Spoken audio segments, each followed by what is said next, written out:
Hello दोस्तों, लेखू किराना में आपका स्वागत है। आज इस वीडियो में हम बात करेंगे किराना दुकान की सेल कैसे बढ़ाएं। इस टॉपिक में एक भाई ने कमेंट करके पूछा है कि किराना दुकान में सेल कैसे बढ़ाएं।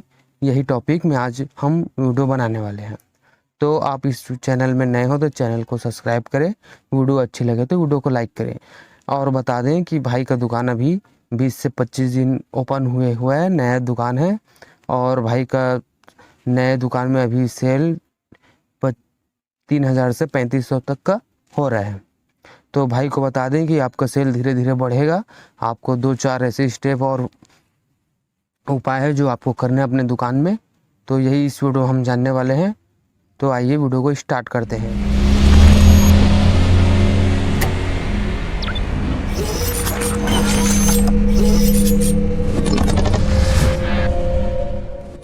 सबसे पहले भाई को नया नया दुकान है उसके लिए बधाई।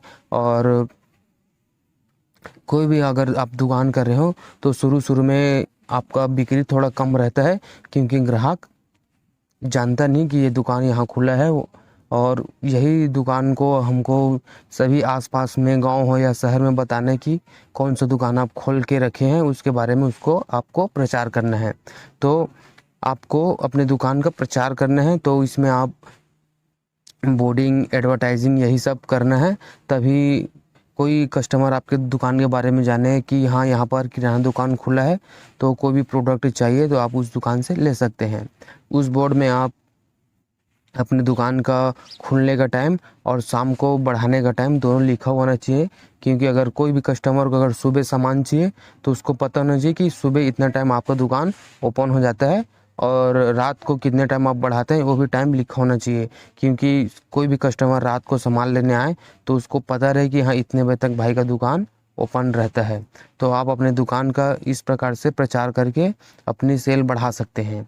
और आसपास की गली मोहल्ले में आप अपने दुकान का आने जाने का रास्ता बता दें कि आसपास में हमारे इतने दूरी में हमारा किराना स्टोर है, और क्या क्या प्रोडक्ट आप बेचते हैं, जैसे दूध, पनीर, मटर, आइसक्रीम, बहुत सारे ऐसे आइटम जो आप बेचते हैं किसी को पता नहीं होता। तो उसी को आप अपने पोस्टर में एडवर्टाइजिंग करके लिख दें। ऐसे करके आप अपनी सेल बढ़ा सकते हैं। उसके बाद आपको अपने दुकान में ग्राहक बनाने पे ज़्यादा फोकस करना पड़ेगा, क्योंकि नया नया दुकान है। कोई भी कस्टमर अगर आपके पास आएगा सामान लेने के लिए तो कस्टमर से आपको अच्छे से बात करना है। वो कस्टमर को आपको अपनी तरफ आकर्षित करना है कि उसको आप अच्छे लगे और आपका दुकान भी अच्छा लगे। आपके दुकान को बहुत अच्छे और सुंदर से सजा कर रखना है कि कोई भी कस्टमर आए तो आपका दुकान उसको बहुत अच्छा लगे, और आपका व्यवहार भी बहुत अच्छा होना चाहिए। आप कस्टमर से अच्छे से व्यवहार करें, कस्टमर की ज़्यादा सुने और खुद की कम बोले। क्या होगा अगर आप कस्टमर को एक बार आपका दुकान पसंद आ गया तो आपके दुकान में बार बार खरीदने के लिए आएगा, और वही कस्टमर अपने घर में अपने दोस्त यार कुछ सभी को बताया कि भाई के यहाँ अभी नया दुकान खोला है, बहुत अच्छा दुकान है, सभी सारी वैरायटी है उसके पास, उसका आदत व्यवहार भी अच्छा है। तो आपको कुछ भी सामान लगे तो आप उसके दुकान में जाइए और उससे परचेस कीजिए। उसके बाद है आपको अपने दुकान में वैरायटी बढ़ाना है, क्योंकि जितना ज़्यादा आप वैरायटी बढ़ाएंगे उतनी ज़्यादा आपकी सेल होगी। अगर कोई भी कस्टमर आपके दुकान में नए नए आ रहा है तो आपको कौन कौन सा आइटम रखना है, कौन से कस्टमर कौन सा सामान खरीदता है, ये सब मालूम नहीं होता। नए नए में बहुत कुछ प्रॉब्लम होता है कि बहुत कस्टमर को सारा सामान नहीं मिल पाता और बहुत कस्टमर को मिल जाता है। तो जो नहीं मिलता वो कस्टमर दोबारा आता ही नहीं, वहाँ सामान मिलता नहीं, इस वजह से। तो आप जितना हो सके सारा वैरायटी रखें, और जो ज़्यादा बिकता है उसको ज़्यादा रखें, जो कम बिकता है उसको कम रखें। और जो नहीं बिकता, जो कस्टमर का डिमांड है लेकिन नहीं बिकता है, कोई कोई कस्टमर लेता है, उसको आप एक एक दो दो पीस में रखें, क्योंकि आपके पास भी वो ख़राब ना हो और जल्दी से बिक जाए। तो वैसे करके आप अपना वैरायटी बढ़ाएं, क्योंकि कोई भी कस्टमर आपसे एक सामान लेने आएगा तो आपका वैरायटी देखेगा आपके दुकान में, अगर उसको नहीं चाहिए रहेगा फिर भी वो देखकर उस सामान को ले लेगा। क्योंकि बहुत लोग घर से याद करके नहीं आते हैं कि आपको क्या क्या चाहिए। वो दुकान में आने के बाद उसको जब कोई भी प्रोडक्ट दिख जाता है, हाँ मेरे को ये चाहिए, मेरे को वो चाहिए, ऐसे करके वो सामान खरीदते हैं। तो ऐसा करके आप वैरायटी बढ़ा के भी अपना सेल दुगुनी कर सकते हैं। उसके बाद है आपका जो उधारी होता है, उधारी से भी आप अपनी सेल बढ़ा सकते हैं। मतलब मेरा कहने का मतलब ये है, कोई भी कस्टमर अगर नगद लेने आ रहा है तो उसको उधारी भी चाहिए रहता है। जैसे जैसे हम लोग अपने मार्केट में जाते हैं, दो दो दुकान हो गया, एक दुकान में हम हमेशा नगद खरीदते हैं और एक दुकान में ऐसा है कि वहाँ उधारी भी चलता है और नगद भी चलता है।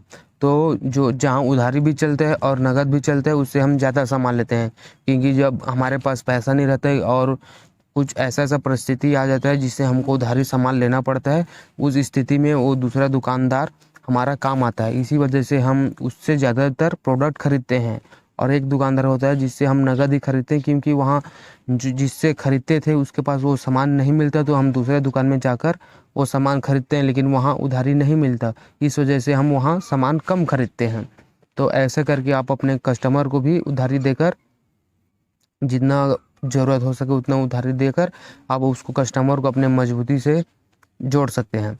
अगर कोई भी कस्टमर आया आपके पास खरीदने के लिए, अगर 50 का सामान ले रहा है, उसके पास 40 ही रुपये बस है, तो बोलेगा मैं भैया इसको 10 बाद में दे दूंगा या लाकर दे दूंगा, ऐसा करके तो आप उसको दे दें। अगर शुरू शुरू में आपको कस्टमर बनाना है तो ये सब आपको करना पड़ेगा, बाद में आप उधारी आप कंट्रोल कर सकते हैं। या फिर कोई ऐसे ऐसे कस्टमर हैं जो आपके पहचान के हैं, आपके आसपास के हैं और अच्छे हैं, उसको आप बेहिचक उधारी दे सकते हैं। और आपको पता है जो इंसान ख़राब है और जो इंसान का पैसा नहीं दे सकता, वैसे इंसानों से आप बच कर रहना। उसके बाद भाई ने बोला था कि उसके आसपास में भी दुकानें हैं, तो कंपटीटर होने से ज़्यादा नुकसान नहीं होता। बस कंपटीटर से हमें यही सीखना है कि वो क्या क्या सामान रखता है और क्या क्या नहीं, कौन सा ब्रांड बेचता है और कौन सा ब्रांड नहीं बेचता है। तो आपको अगर उससे ज़्यादा सेल करना है तो जो जो सामान नहीं बेचता वो प्रोडक्ट आप अपने दुकान में रखें, क्योंकि अगर कोई भी कस्टमर उसके दुकान में खरीद रहे सामान और उसके दुकान में जो नहीं है वो सामान खरीदने के लिए वो आपके दुकान में आएगा, तो वही सामान आपको रखना है और वो सामान उस कस्टमर को मिल जाएगा। तो यहाँ सारा सामान मिलता करके वो आपसे ख़रीदना चालू कर देगा। तो आप यही देखें कि आपके कंप्यूटर के पास क्या क्या नहीं है, वो सामान आप अपने दुकान में रखें। इससे यही फ़ायदा होता है कि कंपटीटर होने से उससे सीखने को मिलता है, और वो जो जो नहीं करता वो आप बिल्कुल करें। क्योंकि कोई भी कस्टमर उसका अगर आपके दुकान में आएगा तो वापस नहीं जाना चाहिए, क्योंकि वो कस्टमर वापस गया तो फिर वो वहीं से खरीदेगा, आपके पास कभी नहीं खरीदेगा। लेकिन आपके पास उसका सारा प्रोडक्ट मिल जाएगा तो आपसे धीरे धीरे वो कनेक्ट हो जाएगा और आपसे ही खरीदने लगेगा। इस तरह आप अपनी दुकान की सेल बढ़ा सकते हैं और नए नए कस्टमर आते जाएंगे। उसका सारा वैरायटी आपको लिखना है कि ये कस्टमर ये खरीदता है, वो कस्टमर वो खरीदना, वैसा करके आप सारे कस्टमर का वैरायटी को लिख कर अपने दुकान में मस्त ले अच्छे से सजाकर वैरायटी को रखना है और सारे सामान आपको अपने दुकान में रखना है। तो अगर वीडियो आपको अच्छी लगी हो तो वीडियो को लाइक कर दें, और हमारे चैनल में नए हो तो चैनल को सब्सक्राइब कर दें। आपके लिए ऐसे वीडियो लाते रहेंगे। और किसी भाई को अगर किसी टॉपिक पे वीडियो बनवाना चाहिए तो बनवाना है तो वो कमेंट करके मुझे भेज सकते हैं। मैं उस कमेंट में उस टॉपिक पे वीडियो ज़रूर बनाऊंगा। तो आज के लिए बस इतना ही। धन्यवाद।